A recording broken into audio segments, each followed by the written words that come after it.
He traduït un llibre! Ui!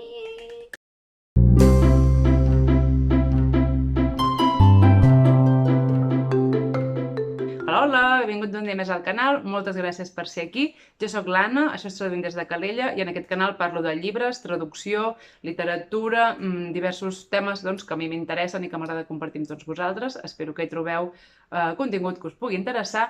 I avui em sembla que gravaré el vídeo més curt del canal, o això és el que em penso jo, després m'enrotllo i acaba sent un vídeo llarg com tots els altres, però perquè bàsicament us vinc a explicar una cosa, anunciar una cosa, compartir amb vosaltres una informació que fa molta il·lusió, que ja heu vist el títol i que ja ho he anunciat també al meu Instagram, tant el meu personal com el de Traduint des de Calella, diguéssim, però també vaig pensar que volia fer-ne un vídeo especial pel canal, venir-vos-ho aquí a explicar a tots vosaltres, per si no teniu Instagram, per si no ho heu vist, per parlar una mica més, que al final l'Instagram es queda una mica curt, no?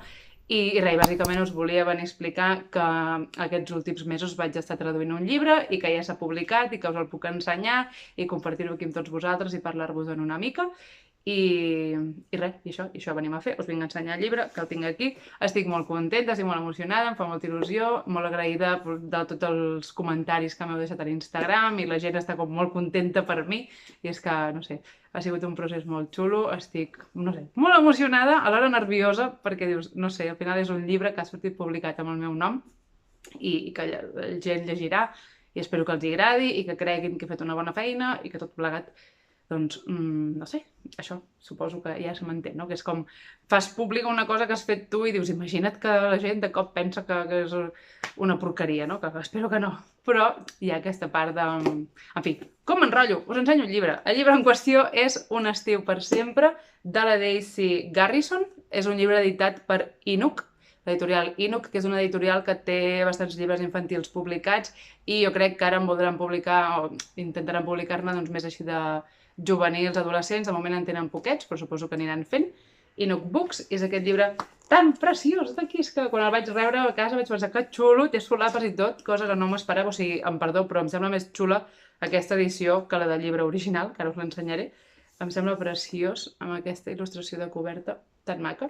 I res, la Daisy Garrison és una autora molt jove, és nord-americana, és aquesta noia d'aquí. I res, aquest projecte em va arribar gràcies a una coneguda que és traductora, que jo crec que li van fer l'encàrrec a ella i ella no el podia assumir perquè no li anava bé per temps o el que fos, i em va suggerir a mi o em va proposar a mi a l'editorial per fer el projecte.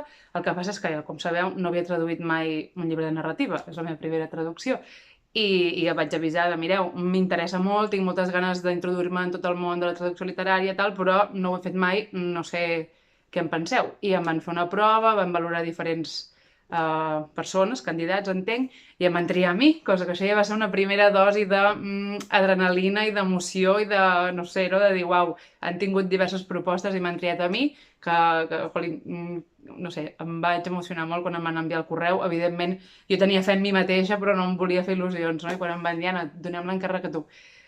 Va ser, no sé, molt emocionant i res, tot el procés de traduir, tot, evidentment, va ser dur perquè tenia poc temps per fer-lo i alhora jo estava treballant a la meva feina de correctora normal, no? Així que vaig haver de fer unes sessions maratonianes una mica d'ordinador i de pantalla i de pensar i de fer anar al cap, diguéssim, moltes hores durant un parell, 3 de mesos, però estic contentíssima d'haver acceptat, perquè és que al principi, no sé, no és que no em veiés capaç, però tenia por de fer un desastre, no? I de dir, Anna, no estàs feta per això, fatal. I jo crec que és un resultat bastant decent, sí que d'aquí uns anys potser el llegiré i pensaré, com vas posar això així? O com vas escriure això? Però és el primer cop que ho faig, de tot se n'aprèn i es millora. També des d'aquí volia agrair a la correctora de l'editorial, que aquí en els crèdits l'han posat, cosa que em fa molta il·lusió, és la Núria Albesa, que un cop va tenir la meva traducció feta, doncs em va suggerir canvis i em va corregir coses que creia que quedaven millor, que milloraven el text, i estic molt contenta, també he après moltes coses gràcies als seus comentaris. I res, bàsicament us volia ensenyar el llibre, explicar-vos una mica de què va, i per si teniu interès per llegir-lo, o teniu amics, familiars que tenen fills, o teniu fills o el que sigui, perquè com veieu, doncs, és una novel·la més destinada a adolescents, que també la podeu llegir com a adults perfectament, però el públic objectiu sí que són els adolescents a partir d'uns 12 anys, més o menys. És una novel·la que han batejat o han classificat com a cozy romance, en el sentit que és una novel·la romàntica d'amor amb comportaments que no són tòxics. És a dir, jo no llegeixo habitualment novel·la romàntica destinada a adolescents, però sí que veig a internet que em consta que hi ha novel·les amb relacions molt tòxiques, no? I amb comportaments horribles i que no està bé que com a adolescent normalitzis. I jo sí que recordo alguns llibres que llegia quan era adolescent que ara penso, mare meva, com llegíem això i ho veiem normal i potser aspiràvem a, jo quan tingui un nòvio vull que sigui així, no sé què, dius, no, per favor. Jo crec que l'objectiu d'aquesta autora era una mica això, no? Fer una novel·la juvenil d'amor sense aquestes relacions tan tòxiques i tan horroroses que trobem molt sovint també a les pel·lícules, no? I bé, us explicaré una mica de què va, perquè veieu si us pot interessar. Us pot semblar una mica cliché la història, però jo crec que és un llibre que és xulo i que val la pena, sobretot com està desenvolupada la història. Bàsicament tenim dos protagonistes, que són en Kaplan i la Mina, aquests adolescents d'aquí, que ells es coneixen de petits perquè viuen al mateix carrer, porta en porta, i sí que al principi els hi costa una mica connectar, però al final s'acaben fent molt amics i són cul i merda, fins que van a l'institut i es distancien una mica, o sigui, segueixen sent els amics de sempre, però és com que en públic no relacionen tant, i això és el que dic que és una mica cliché, perquè en Kaplan passa a ser molt popular, el capità de l'equip de futbol, tal, no sé què, el típic més xuleta, i en canvi la Mina segueix amb el seu mood introvertida, nena que està molt sola a la biblioteca llegint amb les seves coses, no? Que va molt a la seva... I això crec que sí, és una mica cliché.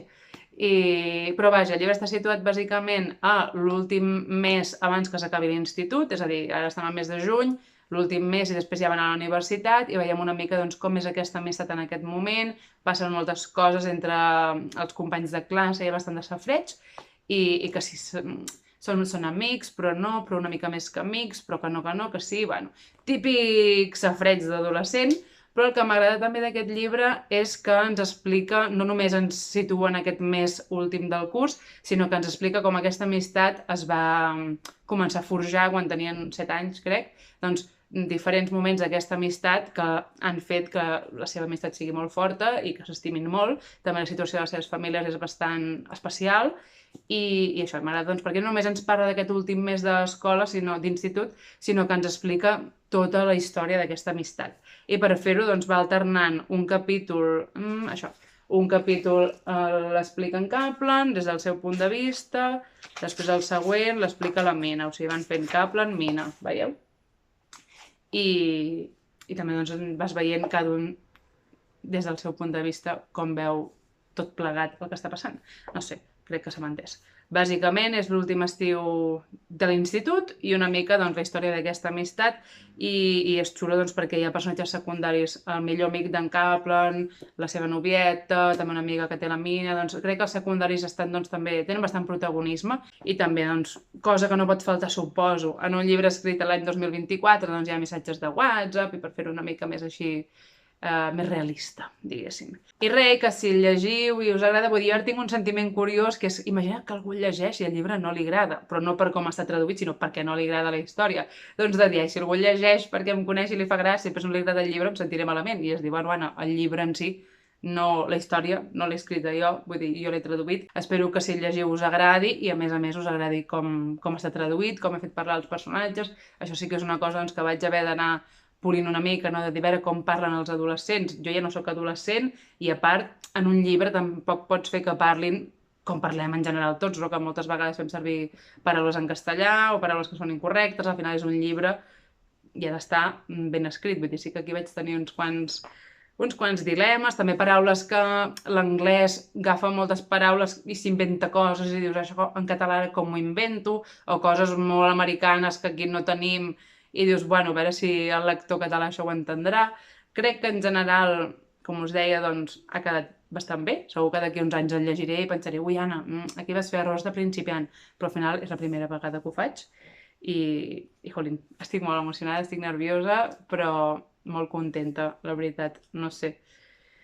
Això ara, com us deia, em va arribar aquest encàrrec perquè aquesta noia que conec em va recomanar. No sé ara com seguir el procés, no sé com trobar més encàrrecs, no sé com ho puc fer, però ho intentarem i anirem buscant cosetes. I res, i només també us volia ensenyar que em vaig quedar flipant que fos un llibre amb solapes, és preciós, lila, és el meu color preferit, em fa moltíssima il·lusió.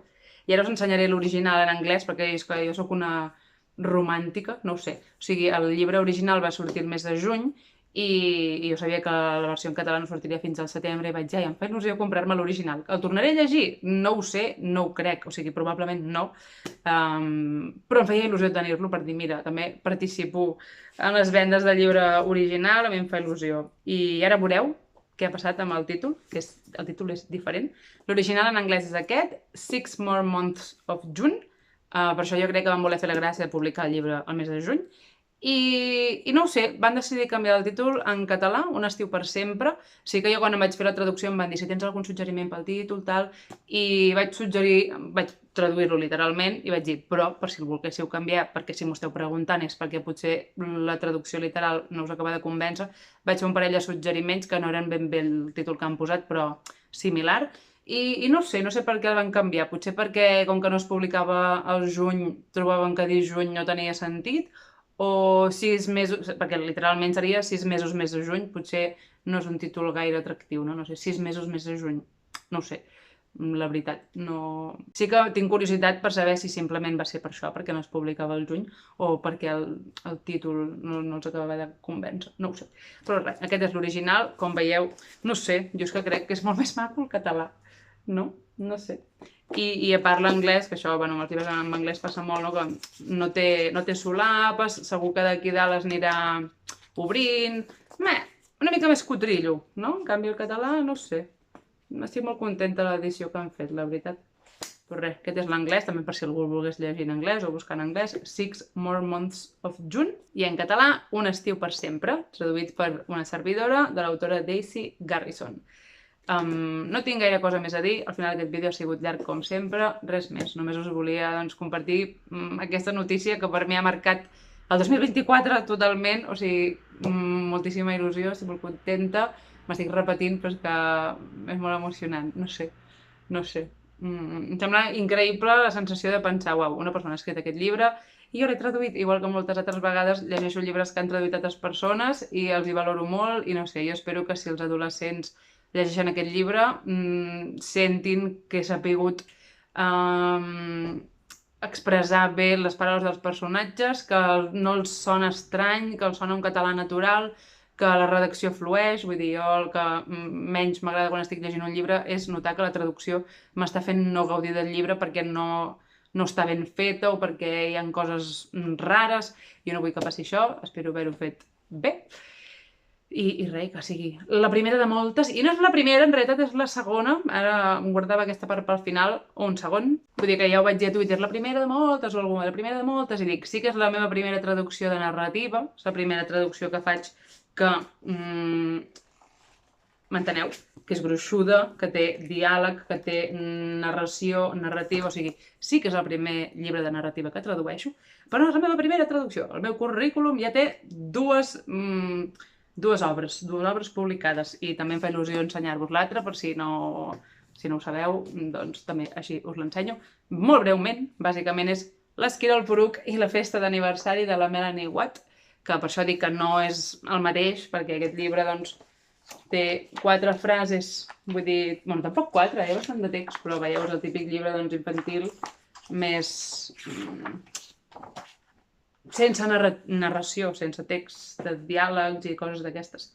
Evidentment, al meu cor, l'Esquirol Poruc per sempre, com a primeríssim llibre que vaig traduir, que aquest es va publicar el 2019, i 5 anys més tard, mare de Déu, tenim la primera traducció de narrativa, i això sí, doncs, espero que sigui la primera de moltes. No sé, perseguirem l'objectiu, perseguirem l'objectiu de poder ser traductora literària. M'encantaria, la veritat. I res més, fins aquí. Moltes gràcies per arribar fins al final. Moltes gràcies per mirar sempre els meus vídeos, per estar subscrits al canal. Si no estàs subscrit, subscriu-te. Jo estic molt contenta. Ho he dit 1000 vegades, estic molt emocionada i ha sigut un procés que estic contenta que per mi ha com reafirmat o m'ha confirmat que m'agrada fer això, que vull fer això i m'estic emocionant, però això vull dir que potser jo podria haver fet aquesta traducció i dir una merda, ho odio, no vull. I al revés, estic molt contenta i amb moltes ganes de seguir. I res més. Gràcies i ens veiem molt aviat en vídeo de lectures de l'estiu, que ja va ser hora que us explico una mica doncs, què he estat llegint aquests mesos, llibres xulíssims, i en parlem ben aviat.